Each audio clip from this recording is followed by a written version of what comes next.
coming up on the show. The first All Blacks team of 2021 is named, so who makes the cut and who doesn't? We go inside Team Tonga with Nasi Manu. Plus, we head across the ditch and catch up with our Sevens side as they build up to Tokyo.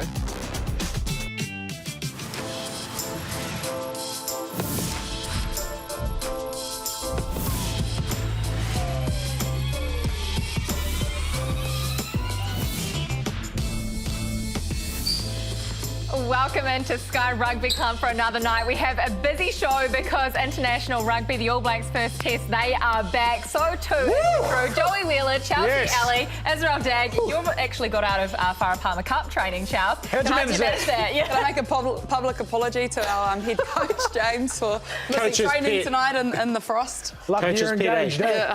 I know how you'll be making up to him. How else do you think I'm getting a start in the team? That's one thing we will say. For everyone that doesn't know at home, how your coach is also your fiancé, so he's a great man, isn't he? Yes, he's a great man. He let me off this one training, so this is my last show for a while. Don't do it again, James. Okay, well, it is only a few weeks before the Tokyo Olympics, and our Sevens teams, both the men's and women's, will be named at 9 a.m. tomorrow morning on their Facebook pages, so keep an eye out for that. But let's take a look at their schedule. While they're in Tokyo, very, very different Olympic games this time around. The men in action from the 26th, three-day tournament, of course, culminating in that gold medal match on the Wednesday, which we're hoping both sides will be a part of. As for the women, well, not too far away from them as well, 29th. Only 28 more days until they're in action, and they desperately want that redemption after what happened with the silver medal in Rio. So let's jump straight into camp. We're very, very lucky to be joined by Ruby Tui, who's in lockdown in Townsville. Ruby, thank you so much for joining us. How's lockdown been? How are you keeping yourself busy? Oh, my Sky family, hello. Nice to chat to you guys. Yeah, we're in lockdown. I'm just going to out my flatty right now. Selena Daly, trying to not get on TV. Lockdown's pretty crazy, doing it in another country, but we're gymming outside, we're wearing masks, we've got a training exemption, so crazy times, but it's all on and nothing's going to stop this game train. Let's go. Hey, Harry, good to see you. Just obviously a bit of a scar on the top of your head. Looks good, sis, but just want to chat. Embrace it, looks good, you're tough. Just want to chat internally. Obviously, publicly tomorrow, the team's been named, and that's when everyone else will find out. But we all know the team's probably been named already. For you, you're probably one of the leader girls, you're part of the leadership group. How's that been within the environment, knowing that there's only 12 years that going to go? Are you still, keeping it tight-knit and keeping everyone else that hasn't probably been selected included? Yeah, selections is a massive thing. You boys will know that. To be honest, comparing it to last Olympics, very different. Last Olympics, it was kind of like, see you later. There wasn't any acknowledgement, or wasn't much acknowledgement of all the years that have been put in by the other girls. And this one, sorry, there's a possum running around outside. The girls are screaming if you hear that. Australia is, but, keep your cool everywhere. But this year, honestly, we had probably 1 to 21. Everyone could have made that team. We just played Aussie. I'm just going to shut the door. What's going on? There's honestly, like, the birds are real big here, and like the possums come into your room like they have no shame. Sorry. Yeah, 0 to 21. Everyone could have played, and we know they could have. We played Australia, and, they had girls that were in the under-17s, under-18s youth Olympic teams, and we've got girls here too that are unreal. Dice Faliafanga, unreal. And it's like, who do you choose? Do you go with the, young, up-and-coming because they can do the job, or do you go with the old girls because they can also do the job? So it's like a whole, I've never experienced such a, it doesn't matter who you pick, we'd all do the job. Yeah, nice. Hey, Rube, so it's been 5 years now since the last Olympics, since you guys won that silver medal. There's obviously a lot of pressure in the lead-up. How do you, as a leader as well in the team, manage that within the team, and how do you walk towards that and make sure you put your best performance on the field? Great question. Oh, heaps of pressure, sis. And we were in those camps back 2011. We tried for this team. So this has been a 10-year goal for a lot of us. You know what it's like, sis. There's a lot of space out there in sevens. You missed a tackle, it can lead to a try. You got no bloody Lucy's coming to help you out. So it's a lot. it is massive, but you know, I've had a couple of conversations with you. It's all mental, bro. You got to turn that pressure. You can sit there and shake in your boots and be like, oh my gosh, the crowd's too big, the field's too big. It's the same size field as it is at club. It's the same size ball. It's the same rules. Everything's the same, and it's just whether you want to look at pressure like I can't do that, or you want to look at pressure like, fuck, I got asked to do this. People trusted me to do this, and I don't have to worry about the food on my plate anymore. I don't have to worry about, you know, feeding my kids or anything horrible. I just got to worry about winning a rugby game. All good, bring it on. I'm ready. Rubes, I want to talk to you about the weekend, and obviously you're, you know, sporting some lovely battle scars from that. But how important was that for your preparation going into Tokyo, this Oceania competition, and obviously winning that, the confidence that you'll get from that tournament? Yeah, it was massive, bro. Yeah, the stuff you're seeing on screen, we weren't going to get this. This was not guaranteed. We didn't know if it was going to happen. We didn't know if we were going to get Aussie over here or if we were going to go over there. So to be able to play in Townsville with a little bit of a crowd, you know, making some noise and pressure and all the lights and everything, it was awesome. As you can see, you know, Stacey Flula, Sky Girl herself, a lot of pressure was going on every single one in our team. And it's like, if we didn't get that run, we probably just would have had playing each other up and, you know, down in the mount with our couple of loved ones spectators. So to get that was crucial. And yeah, we got a little bit of confidence, but you know what it's like. You can't get complacent. We know Aussie can play a lot better than they did, and we know those countries coming to get us. So we're not taking anything for granted. Can't wait to see you in action in a couple of weeks' time. Yes, all the very best, and I'm sure we'll touch base with you before then. Bring it home, Rubes. I'll order you some oil on Amazon too, mate. Sort that scar out. I'll need a couple kg. Thanks, Joe. I appreciate you guys. Thank you, crew. Thanks for supporting women's rugby. I love you guys. So awesome. And don't forget that team announced 9 a.m. tomorrow morning, both the men and women. But I suppose the one thing is we're so lucky to be joining these people on their journeys. And we actually joined North Otago yesterday in their quest to capture the Ranfurly Shield. Shout out to them and thank you for letting us come along for the day as well. And just watch out for the language in this one. Up the golden nose. Yeah, cheers, Forey. Cheers for having me, boys. I think the best advice I can give you against someone like Hawke's Bay is that there's only like a few people that I actually know in that team that are actually half decent players. They're just a human at the end of the day. They f***ing think that they're bigger and better than you just because they're a f***ing bigger province, but it doesn't mean shit. I played 50 games for them, but like I got more respect for old golds, and yeah, I love this team, so I'll be cheering you boys on all the way. So give it a good shot. Cheers, boys.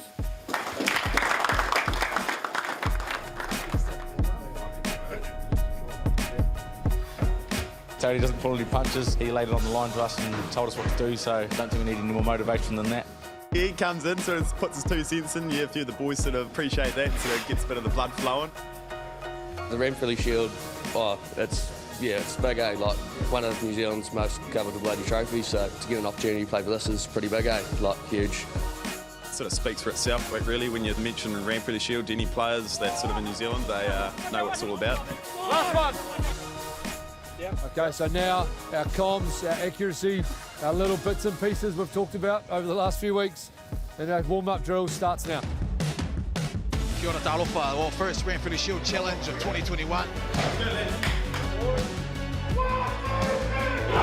The 15th of October 2005 was the last time Hawke's Bay and North Otago played each other in the semi-finals of the second division. Tonight they meet once again with the greatest prize in New Zealand provincial rugby on the line, the Ranfurly Shield. And Matthews, little snipe off the ruck, Jack Matthews in space. Touching, little decoy run at Nia, off to Tremaine, Will Tremaine in space, massive hit. Magpies Mana kick off their Ranfurly Shield defence in 2021 with an emphatic victory. It's different from back home, like club rugby, and it's a bit higher than hardline competition. Oh yeah, it was unreal, eh? Yeah, you can't get much better than a Shield game, so yeah, the boys really enjoyed it. We'll enjoy tonight and made the most of it, so yeah. Chicken, a few more beers, yeah, the old Hawke's Bay lager doesn't go too bad actually. It's huge for a little province like North Otago. We're the second or third smallest union in New Zealand, so to get this opportunity to come up here and do this against the big boys, you know, we'll enjoy the night, and these boys will turn around and go back to work on Friday and to whatever they're doing and farm work and that sort of thing, so go back to business as usual.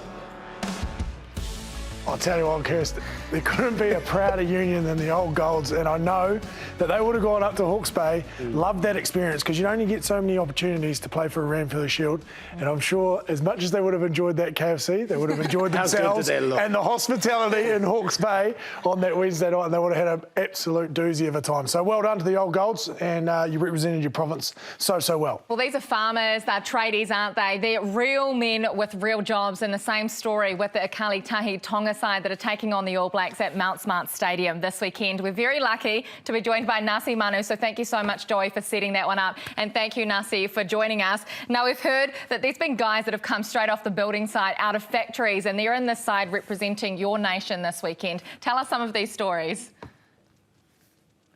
Well, I don't know about everyone's story, but yeah, I know there's quite a lot of builders in our team. Actually, probably good enough to probably do a weekend job for a cashier, you know. So, yeah, well, myself included, I've been on the tools since Jan. I've learned what a bloody skilly looks like and how to use one. Yeah, I don't know. Nasi, I know you love a little wicker wings on the work site, mate. We spoke to Flinny about you, but let's chat about this week, mate. You're up against the All Blacks. What a moment for a lot of your players. This will probably be the biggest game in their entire lives. How's the week been, and is everyone pretty excited? Oh, look, what a huge occasion and a huge opportunity for these young boys. Most of them have just been playing club, and a few of the boys are in the NPC squads. But yeah, I think Toto's done well with the little time that we've had. Just kept it simple, and yeah, I guess all we can do really is just go out there and enjoy playing the world's best team for the last decade. Nas, I know that you've been on the tools. You alluded to that. You're one of the toughest blokes that I've met that have played the game, not only physically but also mentally. For you, you haven't played footy until this game, or you've had limited training and limited game time, and you're going up against the world's best team. How does Nasi Manu get himself in the right frame of mind to take on the world's best side? Joey, mate, when Toto, thanks, mate. When Toto gave me the call about 4 weeks ago, I actually upped my training to about 5 to 6 times just before. So the way I went to the gym was about 4:30 in the morning.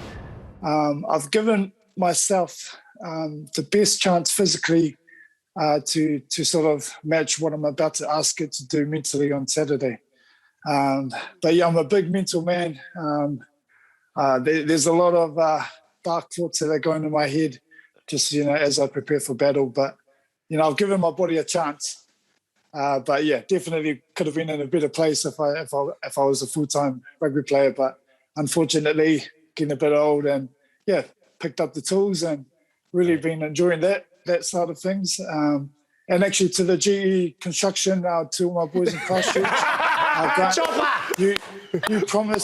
he promised Wicked Wings if I gave him a shout out. So Wicked Wings on Friday for all the boys. I'm gutted I'm going to miss this one, but when I come back, definitely I have to put a Wicked Wing box for me. Wicked Wings, yes, and you will clean them right up, Nas. But I'll tell you what, Nasi Manu, the way you just spoke there, they made me want to go out and run out behind you. You're an inspiration to generations, brother. You can, Nasi, and I'm sure you'll lead those boys into battle. Go well this weekend, mate. Represent the Tonga so Thanks, well. Joe. No, he will. Good on you, brother. Thanks so much, Nasi, and we hope he gets his Wicked Wings as well. If not this Friday, then next Friday. They'll be well earned anyway. They'll be well earned. Okay, well, we've talked about it. Tonga taking on the All Blacks. It's their first test of the year, and actually the first All Blacks game at Mount Smart Stadium.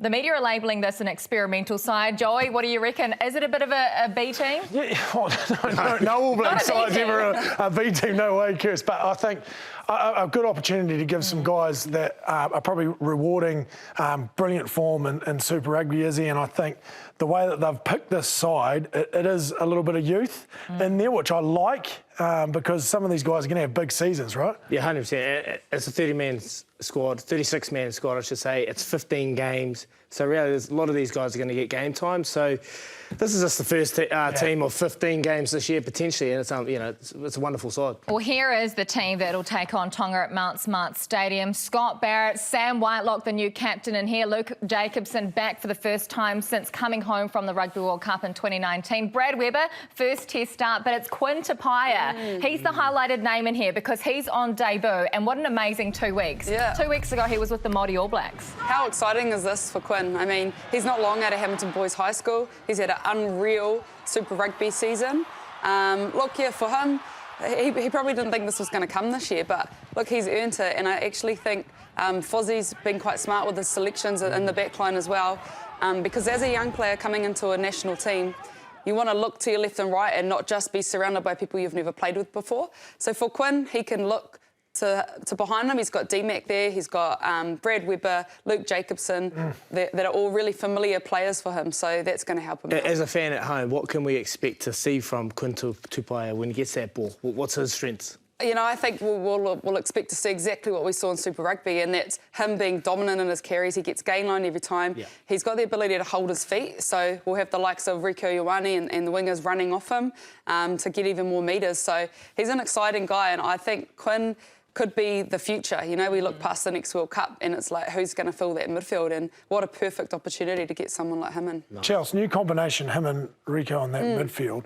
How do you build it like that gel together? Because you obviously need that for both on attack and defence. How do you do that in a week? Yeah, look, I think this is an awesome opportunity for Rieko to actually step up into a bit of a leadership, a bit of a big brother role, because I think that sometimes can bring out the very best in players. So for him, I think he's going to be taking Quinn under his wing, showing him the ropes a bit, and I think that in itself gives a player confidence. So I've heard Quinn come out in the media this week and say that he's loving working with Rieko. He's been awesome to him. So yeah, I think those two will help each other out on the field and help with each other's nerves a bit. It's quite funny because Rico's only started once in the midfield, so they're pretty new combinations. But Rieko, I'll be very impressed with him in the Super Rugby competition. He's changed his game and he's developed into an actual world-class centre. One bloke that I'm looking forward to seeing go round, Dagger, is in the 15 jersey, one that you wore many a time and did it a great service, and that's D-Mac. But interestingly, I would have thought, and I don't know what your thoughts are, but probably Geordie Barrett, these two were both outstanding during the whole Super Rugby. You would have thought Geordie Barrett's form probably justified the starting jersey and the starting 15 jersey for the first Test match of the year. How do you see it? Yeah, I'll be honest. Today I picked the team on Twitter and I had Geordie Barrett at the back. I just thought this suits his game. He's big, he's powerful. He played extremely well through Super Rugby as well, so he deserved that opportunity to play at fullback. But in saying that, D-Mac, he's flitting under the radar. Obviously played a lot at 15 throughout the Super Rugby competition, but we've got to remember he's played a lot at 10 as well. So maybe this is the coaches looking at that dual playmaker thing. I don't know, Joey. It's coming back. Are you saying D-Mac's gone to 15, he's actually 10. Are you saying so those words again? They're tricking us. They're saying those words again, dual playmaker. They're tricking us, mate. Well, you know who was on the dual playmakers last year? Beauden Barrett, he's back. He's on the bench for this side. But a couple of new names in this team. That is George Bower, Ethan Blackadder, and Finlay Christie as well. How exciting for these lads too. Two blokes that I love, these two, Ethan Blackadder and Finlay Christie. Two Tassie boys. And a great story. Ethan Blackadder didn't play first 15 rugby, didn't want to. Would rather have hunted in the weekend with his mates than play first 15 footy. And now he's going to follow his father's footsteps and become an All Black. But Finlay probably put his hand up towards the end of Super Rugby Trans-Tasman and stamped his mark on that number 3 sort of halfback role, do you think? I think so. I've got a wonderful story. I got to play with Finlay Christie back in 2016 when he was playing for the Varsity Vipers. I was making a comeback. And he was a tough man. He was so tough. He was talented, but I didn't probably see this coming, being an All Black. I was driving to the airport today and just thinking about it. Like, tomorrow he's going to be putting on that silver fern, wearing that All Blacks jersey. What a wonderful opportunity for Finlay Christie and his family. They'll be extremely proud of him. He'll come on and get the fin up too, no doubt. Score a try, get the fin up. Of course he will. And Ethan, love you, brother. Okay, well, there's another game at Mount Smart Stadium as well. It's a Pacifica showcase. We'll be live from 4 p.m. But we've also got the captain of Samoa who are taking on the Maori All Blacks again, Michael Ala'alatoa. Michael, thank you so much for coming on and joining us. I know that Izzy owes you after this, probably some wicked wings as well, because that seems to be the theme of the show. But you're captaining Samoa for the first time this weekend. So what's that like for you and your family as well? Talofa, Malo Lava, thanks for having me on the show. Obviously a proud moment for myself and my family. Proud Samoan. My dad represented Samoa for a number of years as well. So all the family back in Sydney, back in Samoa and here in New Zealand, they're all proud and backing me to do a good job. So hopefully I can do that on the weekend. So, yeah, hey, Michael, a few big tests coming up, but I'm guessing that the prize for you guys is on the World Cup qualifying against Tonga a few weeks down the track. So what are you actually hoping to get out of the tests these coming weeks? Well, we're just trying to build combinations. Obviously, we've had a big turnover of players and management over the last couple of years. So last week was the first week we got to spend together as a group. So it was a good learning week for us last week, just to get knowledge around our game and that. So for this week, it's been flowing really well. We've prepared really well, and we're pretty clear on our roles for this weekend. So looking forward to a sharp performance from us. Yeah, Mikey. I hope you go well this weekend, mate. But Nenia Formai, the Hawke's Bay Flyer, I suppose this team of yours, a lot of people wouldn't know much of the talent going around, but he's played for Hawke's Bay and then sort of made an impression last week against the Māoris. Were you impressed by his performance on the left wing? Yeah, I was. I mean, he was working hard off the ball. You can see here, I mean, his effort to stop that try was awesome, and good heads-up rugby as well in the first half to pounce on that drop ball and score that try for us, you know. And this one here, we're expecting to see a lot more of that, not just from him, but from our other outside backs as well, from Samoa. They're from local boys from Samoa as well. So to have a guy like him in our squad to help those local boys from Samoa has been awesome. Hey, brother. Weird environment last week with obviously COVID restricting the crowds in Wellington. Are you expecting a backlog of tickets coming to Mount Smart this weekend, hoping to get a great turnout from the Manu Samoa fans and people? Yeah. The boys have been fighting over tickets all week already. So, we're expecting to have a good crowd there. Hopefully, the stadium's full before the All Blacks game. It'll be nice to have some blue in the stadium, even for that game as well. So we're expected to hear some loud cheering from our crowd, especially when we're doing our Sivata will be awesome. Obviously, a bit of an experience, as I alluded to, Mike, but who's one sort of player in your squad that you think is that little gold nugget that everyone should have a look at this weekend and take notice at home, mate? Well, we've actually, Jonathan Tomateni's just come into the squads. Everyone in New Zealand knows who he is from the Hurricanes and from county. So he's on the bench. So we're looking for him to add to our game. So I think he'd be one person to look out for amongst many others. So it'd be exciting to see him get a crack in the blue jersey this weekend. Awesome. Thank you so much for joining us, Michael. Yeah, Mikey. All the best this weekend. We're all behind you. Thanks for having me. Cheers, brother. So Maori All Blacks.